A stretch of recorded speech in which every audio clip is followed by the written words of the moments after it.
Alain, propos d'un Normand. Être comme tout le monde. Autrefois, le candidat au baccalauréat se procurait une robe. Cela lui coûtait 2 francs. Maintenant, il ne met plus de robe, mais il paie encore les 2 francs. L'église a été démolie, mais le trône aux offrandes est resté. D'autres rites ont remplacé celui-là. Le candidat s'habille d'une recommandation. Cela ne lui coûte que 2 sous. On écrit quelques variations sur le thème connu, enfant timide, crise de croissance, études retardées par une maladie ou troublées par un déménagement. Si l'enfant est né aux colonies ou à l'étranger, on ne manque pas de le dire. Cela laisse entendre que, s'il ne sait pas très bien le français, il ne faudra pas s'en étonner. La lettre parvient à un monsieur qui la recopie. L'examinateur répond, comme il répond dans la rue lorsque quelqu'un lève son chapeau. La réponse revient au candidat par le même chemin. Le voilà heureux. Il a complété son costume.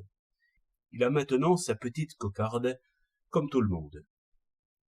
Il fut sans doute un temps où une bonne recommandation n'était pas sans effet. De là quelques injustices peut-être. Mais le régime démocratique a cela de bon qu'il égalise tout, et même l'injustice. C'est par ce détour qu'il est plus juste qu'un autre. Tous sont si bien recommandés que personne n'y fait plus attention. Mais les rites tiennent bon contre la raison. Le soleil fait pousser les grands chapeaux. Le soleil se cache, mais les grands chapeaux restent. Si l'on n'avait pas à citer, parmi ses amis, ou parmi les amis de ses amis, quelques noms connus, de quoi aurait-on l'air? Dans une assemblée d'hommes, il faut pousser des cris humains. Les singes s'assemblent pour hurler en langage singe. Les corbeaux parlent corbeaux et les perruches parlent perruches. On a vu ces temps-ci tous les hommes un peu soucieux de leur mise se coiffer d'un chapeau vert à bord rabattu, avec un petit nœud derrière.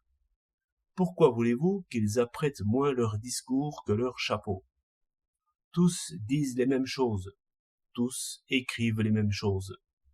Ouvrez un livre, c'est toujours le même roman. Allez au théâtre, c'est toujours la même pièce.